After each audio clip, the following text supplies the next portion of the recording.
வாமா.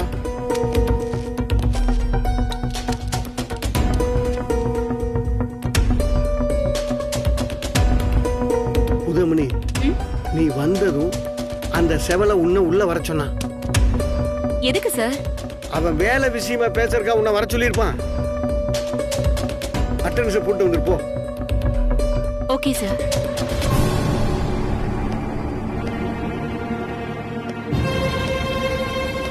Sir sir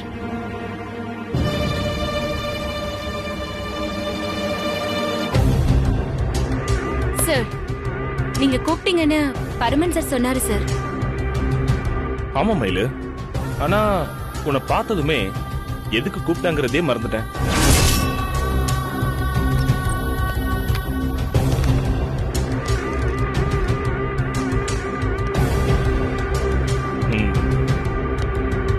ஏன் மயிலு, மத்த உமன் போலீஸ் மாதிரி நீயும் அதே காக்கி யூனிஃபார்ம் தான் போடுற. ஒரே கலர் ட்ரெஸ்ல தான் நானும் உன்னை பாக்குறேன். ஆனாலும் ஒவ்வொரு நாளும் என் கண்ணுக்கு ஒவ்வொரு விதமா தெரியுது. அது எப்படி மயிலு?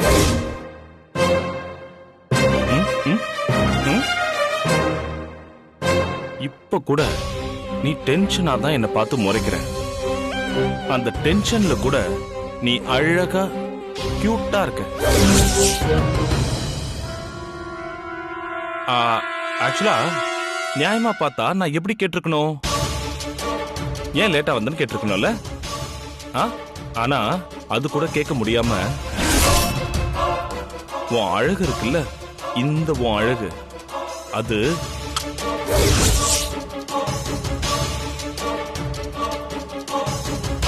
மயிலு, இந்த அழகோட சீக்ரெட் என்ன? நான் என் ஹஸ்பண்ட சின்சியரா லவ் பண்றேன் சார். மனசுல காதல் இருந்தாலே அழகாதான் தெரியும். Good, great, all right.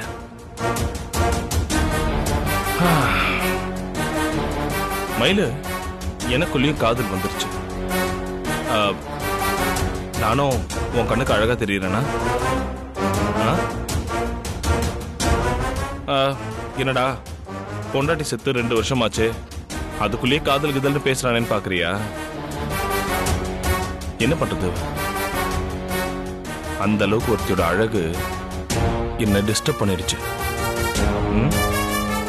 ஒரு அழகான பொண்ணை பார்த்ததும் ஒருத்தன் காதல்ல விழலன்னா அவன் வேஸ்ட், அவன் ஆம்பளியே இல்லைன்னு நான் நினைக்கிறேன். நீ என்ன நினைக்கிற? எனக்கு நிறைய வேலை இருக்கு சார். நீங்க என்ன விட்டா போதும்னு நினைக்கிறேன். நோ நோ நோ நோ, அப்படியெல்லாம் விட முடியாது, அப்படியெல்லாம் விடவே முடியாது. ஆமா, உன் புருஷனுக்கு ஆக்சிடென்ட் ஆகி ஹாஸ்பிட்டல்ல சீரியஸா இருக்காராமே, ஹவ் இஸ் ஹி? நல்லா இருக்காரு. மயிலு, நான் இன்னொரு விஷயம் கேள்விப்பட்டேன். உன் சம்மதம் இல்லாமலே உன் புருஷன் உன் கழுத்துல தாலி கட்டினானாமே.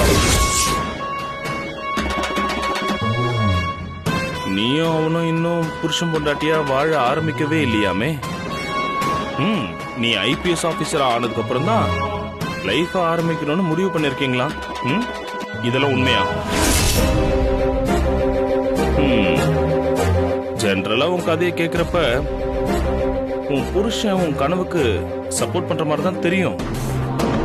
ஆனா நீ ஐபிஎஸ் ஆனதுக்கு அப்புறம் எல்லாமே மாறிடும். அதுக்கப்புறம் உனக்கு கிடைக்கிற புகழ், மரியாதை, இது எல்லாமே அவனால ஏத்துக்க முடியாது. ஈகோ கிளாஷ் வந்து லைஃபே பிரச்சனை ஆயிடும்.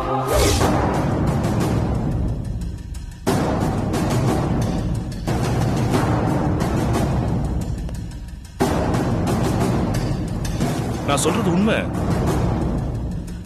இதெல்லாம் நான் ஏன் உங்ககிட்ட சொல்றேன்னா, உன் டிபார்ட்மெண்ட்ல இருக்கிற ஒருத்தரையே உன் லைஃப் பார்ட்னரா சூஸ் பண்ணிக்கிறது தான் நல்லதுன்னு நினைக்கிறேன். நீ இன்னும் அவன் கூட வாழ்க்கையை ஆரம்பிக்கல, ஆரம்பிக்காத வாழ்க்கையை முடிச்சுட்டு புதுசா ஒரு லைஃப் ஸ்டார்ட் பண்றது நல்லது இல்ல?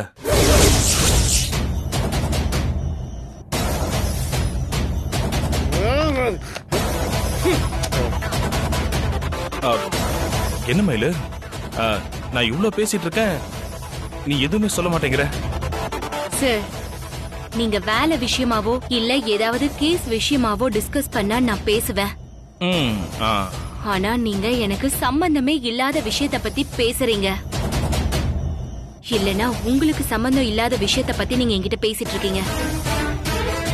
ரெண்டுக்குமே நான் ரெஸ்பாண்ட் பண்ண வேண்டிய அவசியம் இல்லைன்னு நினைக்கிறேன். No, no, no, no, no, no, no, no, no. You are a cheating girl. Cheating girl. அது எப்படி மயிலு? குருமூர்த்திக்கு ஒரு நியாயம், எனக்கு ஒரு நியாயமா? உன் சொந்த விஷயத்துல அவரு எல்லா உரிமையும் எடுத்துக்கலாம். அவரை விட ஹையர் ஆபீசர் நானு, உன் விஷயத்துல தலையிடக்கூடாதா?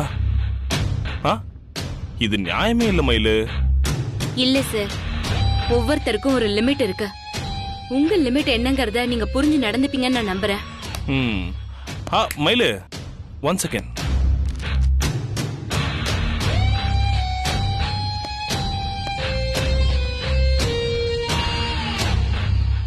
மல்லிகை என் மன்னன் மயங்கும் பொன்னான மலரல்லவோ. எனக்கு ஏன் சார் பூவெல்லாம் கொடுக்குறீங்க? தாங்க முடியும். மயிலு, காலையில கோயிலுக்கு போயிருந்தேன். பூக்காரமா பூ வாங்கிக்க சொல்லி ரொம்ப டார்ச்சர் பண்ணிட்டு இருந்தாங்க. என் பொண்டாட்டி இறந்துட்டா, எனக்கு பூவெல்லாம் வேணான்னு சொல்லி அவங்க கிட்ட டீட்டெயிலாக சொல்ல முடியும். சரி, யாருக்காவது வாங்கி கொடுக்கலான்னு யோசிச்சேன். எனக்கு உன் ஞாபகம் தான் வந்துச்சு.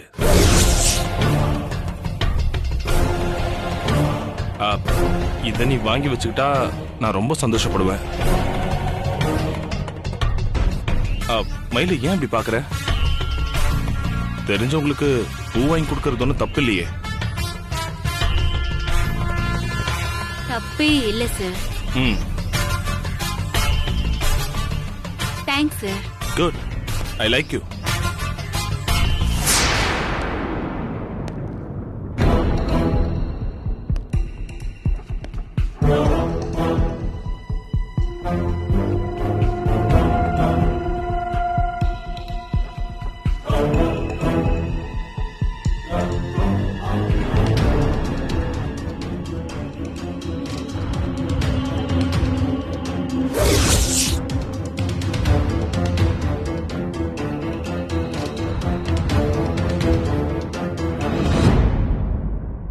என்ன மயிலு, நான் உனக்கு தானே பூ வாங்கி கொடுத்த, நீ என்ன சாமி படத்துக்கு போட்ட? சாமி படத்துக்கு பூ வாங்கி போடுறது ரொம்ப புண்ணியம் சார். ஓ, அப்பப்ப புண்ணியம் செஞ்சீங்கன்னா உங்க பாவ கணக்கெல்லாம் குறையும்ல. You are right. நீ சொன்னா நான் கண்டிப்பா செய்யறேன்.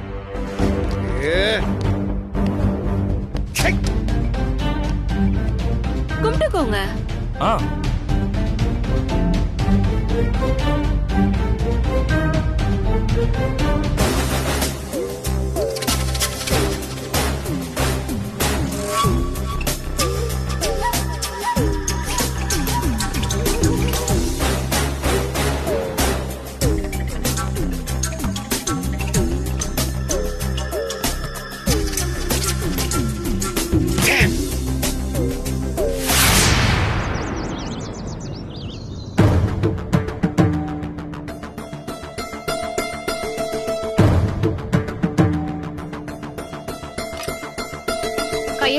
ஆப்பிள் சாப்பிடு. வேணாங்க்கா, நான் இருக்கிற நிலைமைக்கு இது ஒண்ணுதான் கேடு. ஏண்டி இப்படி பேசுற? உன் மனசுல வேதனை வருத்தம் எல்லாம் இருக்கட்டும், அத மட்டும் இந்த விஷயத்துல காட்டாத. நீ இப்ப சாப்பிடுறது உனக்காக மட்டும் இல்ல, உன் வயித்துல வளர்ற குழந்தைக்காகவும் தாண்டி. அத ஞாபகம் வச்சுட்டு ஒழுங்கா சாப்பிடு.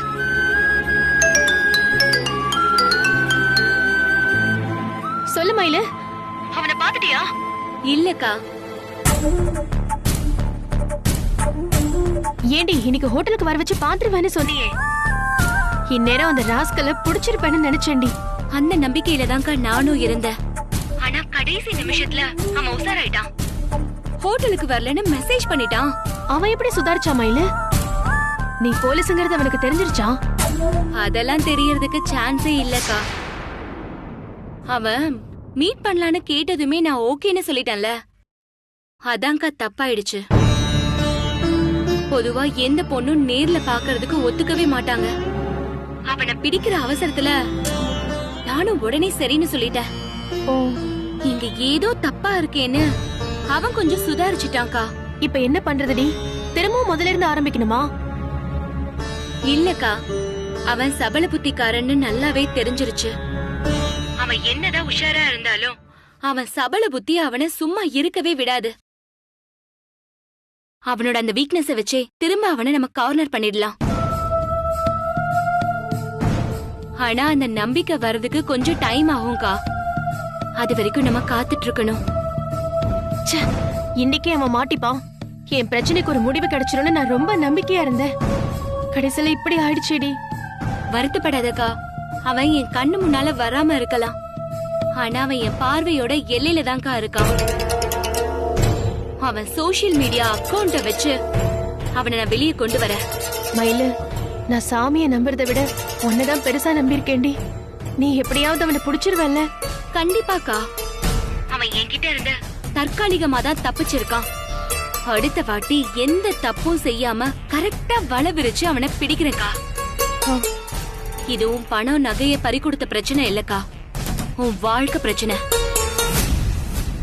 உன்னை அவனோட சேர்த்து வைக்கிறது சரியான முடிவான்லாம் எனக்கு தெரியல. ஆனா உனக்கு நியாயம் கிடைக்கணும்னா நாம இததான்க்கா செஞ்சாகணும். அவனை இழுத்துட்டு வந்து உன் முன்னால கொண்டு வந்து நிறுத்துறது ஏன் பொறுப்புக்கா. நீ தைரியமா இரு, நான் போனை வைக்கிறேன். சரி.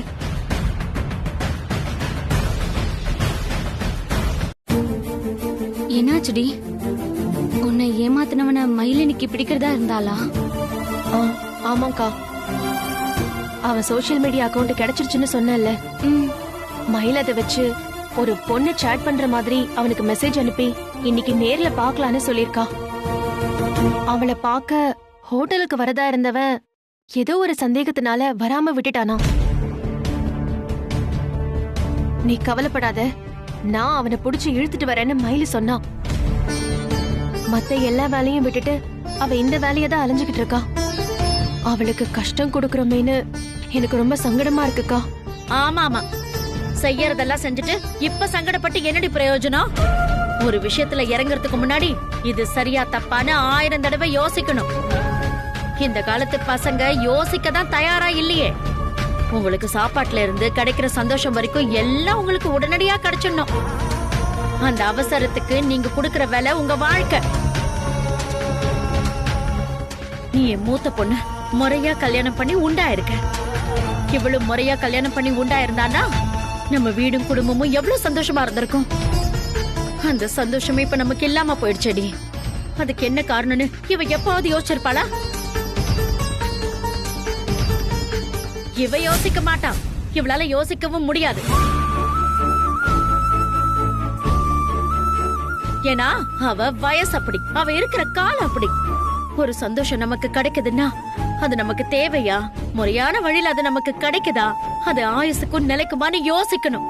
ஆனா இவங்க யோசிக்காம அந்த சந்தோஷத்தை அப்ப அனுபவிச்சா போதுன்னு உடனே இறங்கிடுறாங்க.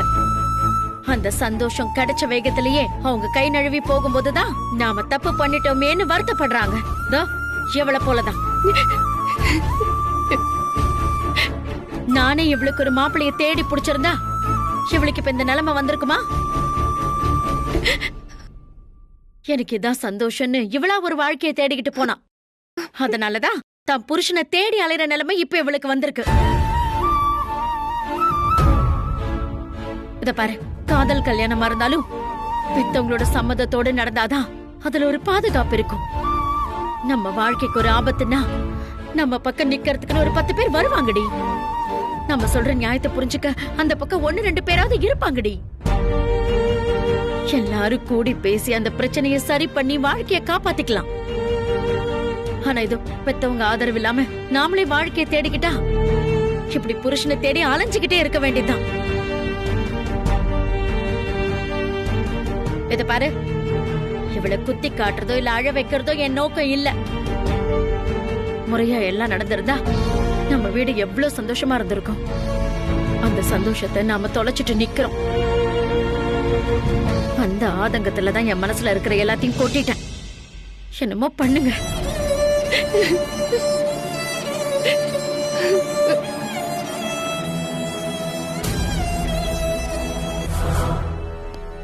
இங்க வாங்க. என்ன பரவாயில்ல? வர வர ஸ்டேஷன்ல அக்கிரமம் பெருத்து போச்சுங்க ஆண்டவரே. என்ன சொல்றீங்க? ஏதாவது அக்யூஸ்ட் பிரச்சனையா இல்ல மர்டர் பிரச்சனையா?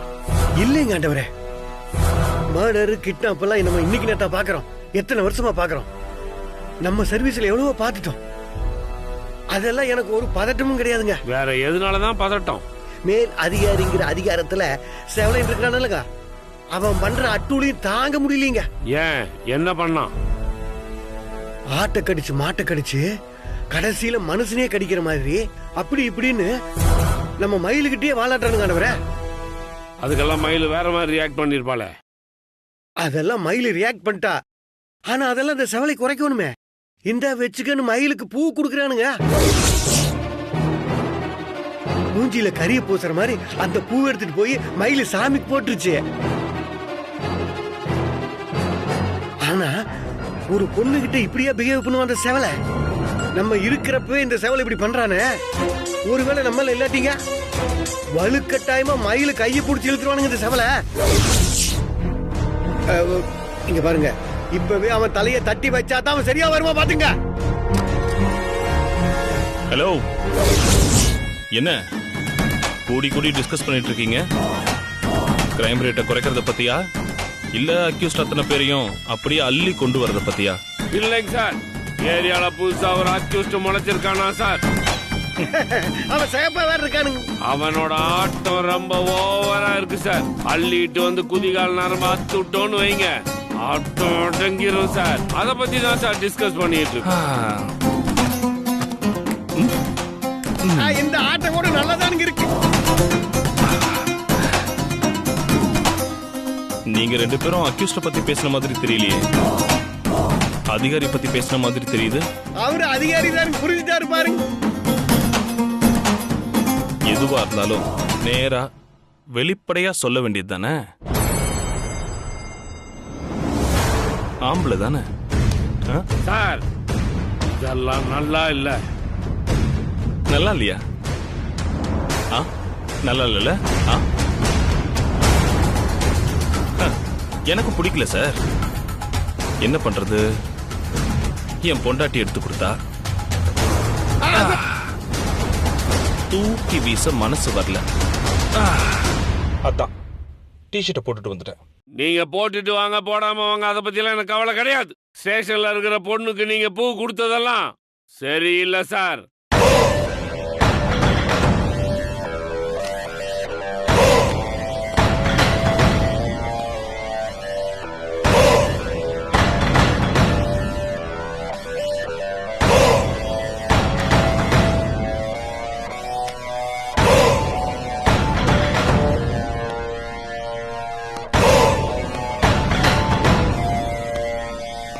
இது என்ன அநியாயமா இருக்கு? ஒரு பொண்ணுக்கு பூ வாங்கி கொடுத்தா அது தப்பாயா? சார், மயிலு கல்யாணமான பொண்ணு சார். தெரியும். கல்யாணம் ஆகாத பொண்ணுக்கு பூ வாங்கி கொடுத்தாதான் தப்பு. என்ன சீனியர்? தப்புதாங்க.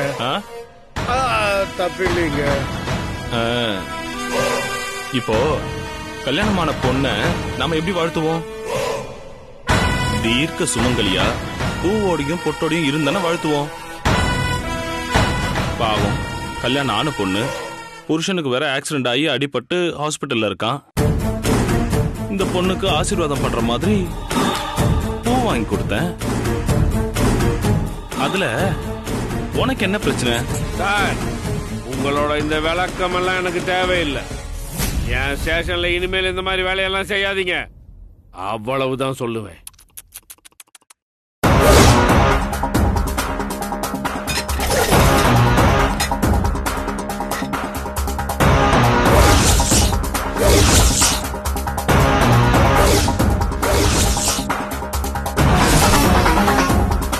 என்ன மிஸ்டர் குரலை வசத்துறீங்க? இது ஸ்டேஷன், நான் உங்க சுப்பீரியர். அடங்கி நடக்கணும். இல்லனா தொலைச்சிருவேன். அதுக்காக நீங்க என்ன வேணா செய்வீங்க, நான் நின்று வேடிக்கை பார்த்துட்டு போய் நினைச்சீங்களா? மயிலுக்கு ஒண்ணுனா நீங்க ஏன் சார் இப்படி துடிக்கிறீங்க? கேட்டா நான் அப்பா மாதிரின்னுவீங்க. சீனியர், நான் தெரியாம தான் கேக்குறேன். தெரிஞ்சே கேளுங்க. இவரு மயிலுக்கு அப்பா மாதிரினா அவங்க அம்மாவை கேவலப்படுத்துற மாதிரி இல்லையா?